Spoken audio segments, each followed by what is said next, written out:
Soit vous allez vous faire arnaquer, soit vous êtes en train d'être embarqué dans un processus très corrompu and nothing good can come out of it. Nothing good. Right?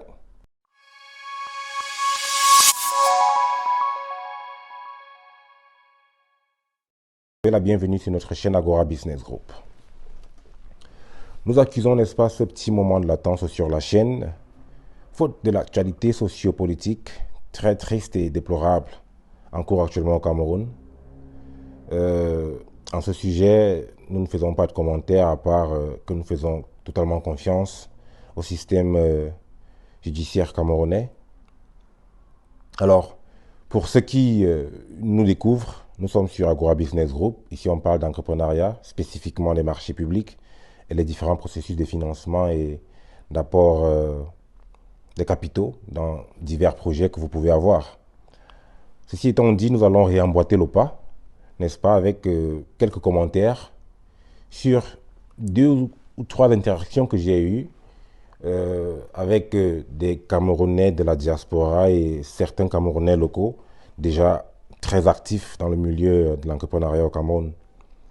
Alors, un jeune ami en moi me contacte et me dit aide-moi à chercher, à trouver des multinationales à l'étranger pour un marché, et il précise, très urgent que j'ai.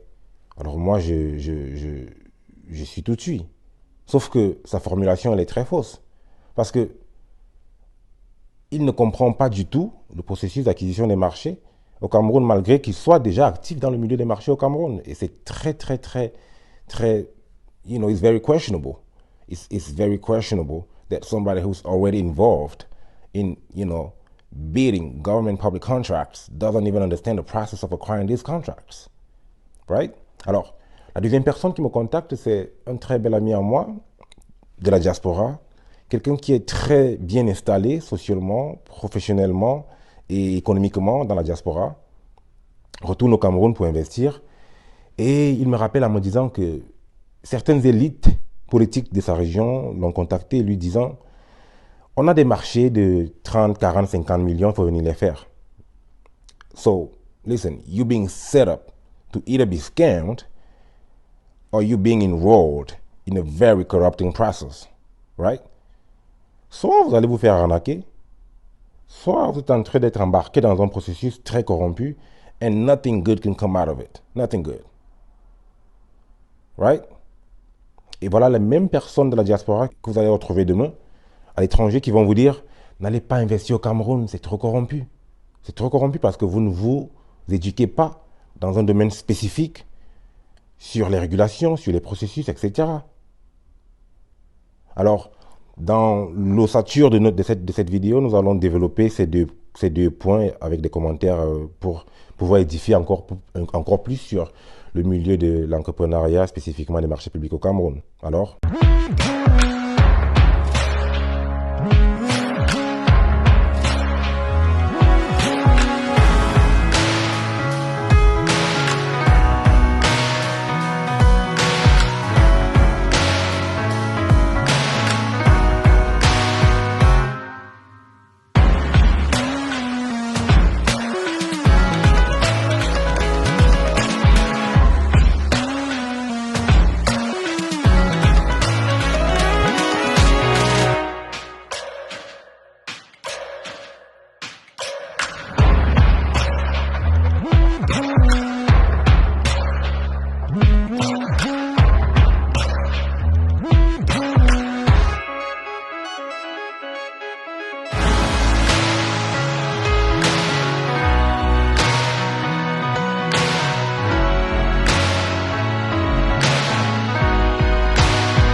bien.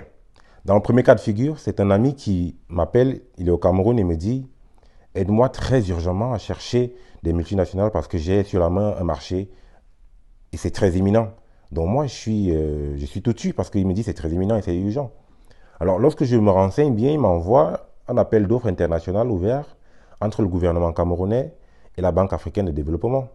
Dans l'article 3, on précise que il y aura de la concurrence, ce qui est d'ailleurs généralement le cas dans la plupart des marchés. Donc, quand un maître d'ouvrage lance un marché, il y a généralement un dossier d'appel d'offres, un DAO, que vous devez avoir. Vous pouvez l'acquérir soit en ligne, mais dans la plupart des cas, vous l'achetez.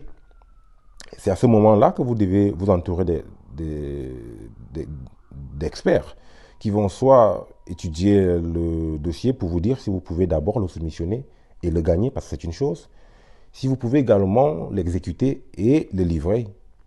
En ce moment, donc, vous allez maintenant constituer votre dossier, qui sera constitué de 3 offres. Excusez-moi, c'est 6, 3 offres. La première offre, offre administrative, qui est la démonstration de la validité de votre entreprise, n'est-ce pas? Vous devez montrer dans cette partie du dossier que votre entreprise elle est valide, que vous payez les taxes, etc. Et souvent même, puisque gardez à l'esprit, c'est de la compétition, vous devez également souvent mettre à ce niveau, excusez-moi, une certaine historicité, n'est-ce pas, dans le domaine du marché que vous êtes en train de soumissionner. Parce que ça peut aider à tirer la couverture de votre côté. Gardez à l'esprit que la commission va siéger et regarder qui a plus d'expérience, qui peut effectivement livrer le marché. Alors, la deuxième partie du dossier que vous devez constituer s'appelle l'offre technique. Et ensuite, on a l'offre financière. Parlons d'abord de l'offre financière. Dans l'offre financière, on montre que tu as les moyens et offre les prix les plus compétitifs. Démontre que tu vas donner la meilleure qualité au moindre prix. Parce que le but est d'économiser de l'argent, mais avoir un bon boulot fait. D'accord? Gardez à l'esprit que c'est de la compétition. La commission va devoir sélectionner l'entreprise qui est la plus offrante. Donc dans l'offre technique, dans l'offre, financière, tous ces petits détails sont précisés. Et une fois de plus, c'est monté par des experts, des ingénieurs. Il y a également l'offre technique qui démontre que vous avez la technique pour livrer et exécuter le marché. D'accord? Donc, une fois que toutes les offres sont montées, vous avez votre dossier qui est monté, vous le mettez sous pli fermé et vous le soumissionnez dans les délais. Ensuite, maintenant, la commission va siéger et va choisir l'entreprise la plus offrante. Si vous êtes sélectionné, il y aura publication officielle et vous serez notifié. D'accord? Donc, vous ne pouvez pas commencer par chercher les multinationales. Pourtant, vous n'avez même pas encore le DAO. Pourtant, vous n'avez même pas encore monté un dossier. Encore moins, vous n'avez même pas encore été sélectionné. Vous n'avez pas de notification. Si vous venez devant un partenaire, si la multinationale que vous cherchez, c'est pour les financements, et vous venez devant un financeur, vous n'avez pas ces notifications, vous n'avez aucune preuve que vous êtes attributaire du marché, vous démontrez en fait votre amateurisme. Et rappelez-vous toujours qu'un investisseur a besoin d'être rassuré que son argent est entre les mains de quelqu'un qui s'y connaît. Donc, si vous démontrez votre amateurisme déjà d'entrée de jeu, pourquoi est-ce qu'il va vous n'êtes pas intéressant du tout. D'accord? En plus de ça, pourquoi est-ce qu'un marché d'un abattoir qui est dans presque toutes les communes, pourquoi est-ce que tu cherches une multinationale? Tout ce que tu es en train de faire, c'est de démontrer ton amateurisme. Écoutez, les marchés publics, c'est très important, c'est très intéressant et ça concerne surtout, c'est d'ailleurs le but de la chaîne, ça concerne surtout les jeunes intellectuels qui sont au Cameroun, qui sortent de nos écoles de formation, nos universités. Mais il faut vous former. C'est impératif de vous former. Tout à l'heure, je parlais des différentes offres du dossier. Il y a une offre technique, une offre financière qui sont montées par des ingénieurs. Vous êtes des ingénieurs. Vous sortez des écoles de formation. Parce que les hommes d'affaires qui gagnent ces marchés-là, c'est vous qui faites ces dossiers. Ils vous payent les miettes. Donc, une petite parenthèse sur la vidéo. Investissez-vous dans les marchés publics, mais commencez par vous organiser. Et là, je parle aux jeunes, aux intellectuels, aux universitaires. Organisez-vous en différentes expertises et montez des entreprises. Parce qu'au moment de soumissionner les marchés, ce sont vos compétences techniques qui vont être très importantes. Voilà, en ce qui concerne donc mon ami qui me demande de l'aider à chercher les multinationales, vraiment, il ne comprend pas du tout le processus d'acquisition d'un marché public.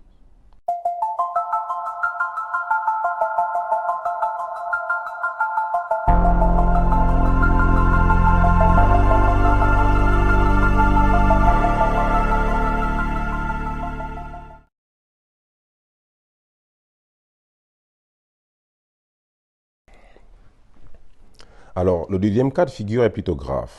Et c'est un euphémisme de le dire. Parce que lorsqu'un maire, par exemple, vous dit qu'il a les marchés de Dieu, crois, 20, 30, 40 millions, venez les faire. C'est de la corruption et c'est de l'arnaque. Je vous explique parce que le maire ne peut pas prétendre connaître les marchés avant vous et moi. Vous devez vous éduquer. Si vous voulez savoir à propos des marchés au Cameroun, il y a le journal des marchés qui est publié. Vous le procurez et vous l'étudiez. Vous, votre équipe, vos ingénieurs, qui vous voulez. Le seul moyen pour qu'un maire prétende connaître un marché avant vous et moi, c'est dans le cas de figure où il a un très bon maître d'études, un ingénieur, qui va regarder les problèmes dans son environnement, dans sa commune, excusez-moi, les transforme en marché,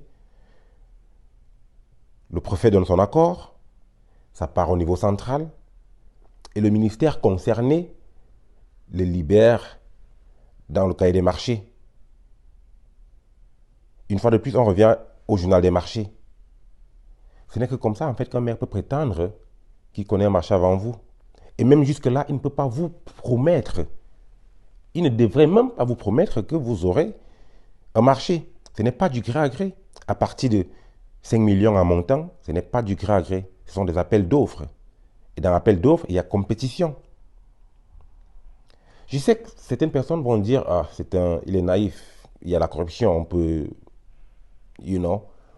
Non, non, il n'y a pas de, you know. Parce que si un maire vous promet un marché qui n'est pas du gré à gré, ça signifie que vous avez été corrompu. Ça signifie que vous êtes ça signifie que vous êtes corrupteur et qu'il est corrompu. Soit il est corrupteur et vous êtes corrompu. Parce que lorsqu'il y a une commission qui siège pour donner un marché, si vous êtes de la diaspora, vous n'avez pas d'expérience de faire les marchés, vous n'avez pas une équipe sur pied, comment vous justifiez que vous avez gagné un marché? Parce que lors de la délibération et la publication, si moi je suis un entrepreneur, je n'ai pas été sélectionné, je sais que mon dossier est propre, j'ai les meilleures offres. Parce que tout ça est public en fait. J'ai les meilleures offres. Je vais saisir l'AMP, l'Agence de régulation des marchés publics. Et vous pouvez me croire, vous aimez souvent entendre que la corruption elle est impunie au Cameroun, mais vraiment, je ne sais pas pourquoi on n'en parle pas souvent dans les journaux. Parce que ça concourt à vous renforcer cette idée de mystification des marchés publics. Non, si je ne suis pas satisfait de la délibération dans une mairie d'une commission, j'ai saisi l'Agence de régulation des marchés publics et vous pouvez me croire. Là-bas, ça ne blague pas. Il y a tellement de maires qui se sont fait épingler comme cela. Et vous-même, qui avez pris ce marché, sachant que vous n'avez aucune expérience, vous n'avez pas d'offres techniques conséquentes, parce que vous êtes de la diaspora. Comment vous allez justifier que vous avez eu un marché de 50 millions? Ce n'est pas du gré à gré. Si on ne vous prend pas maintenant, ne vous trompez pas. La corruption au Cameroun, là, c'est un dossier très, très, très, très friand. Votre nom est sur la liste de la CONAC. Il ne faut pas vous tromper. Il ne faut même pas vous tromper.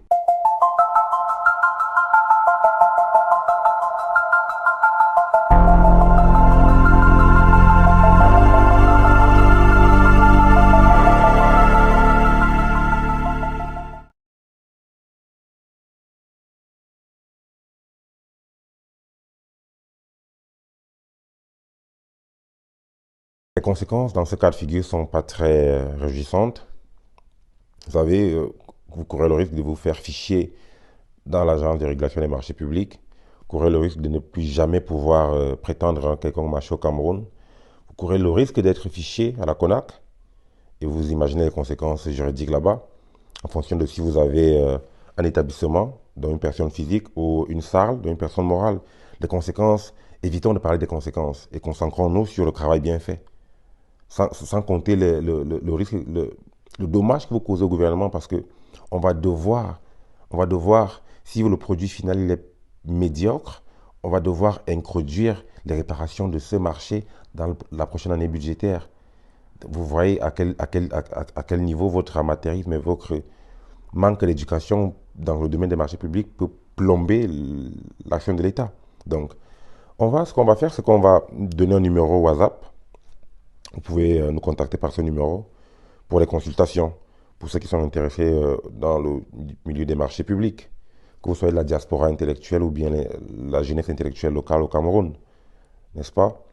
Donc, en résumé, que vous soyez dans le cas de figure de mon ami qui est déjà actif au Cameroun mais qui ne comprend même pas le processus des marchés publics, que vous soyez de la diaspora qui désire, excusez-moi, retourner investir au Cameroun, faites-le en prenant un peu de recul. Un domaine très important de l'investissement, c'est en fait le domaine des marchés publics, n'est-ce pas? Mais c'est un domaine assez sensible. Donc, prenez du recul, prenez ce numéro, appelez-nous, éduquez-vous. Généralement, dans les vidéos, je ne vais pas entrer dans les détails parce que ce sera réservé pour les personnes qui vont appeler, payer les formations. Voilà. Voilà le bref résumé de ce petit commentaire-là, des deux cas de figure. J'espère que vous avez été édifiés. Likez la page, abonnez-vous à la page et partagez massivement. Je vous reverrai très bientôt pour un prochain épisode. Merci beaucoup.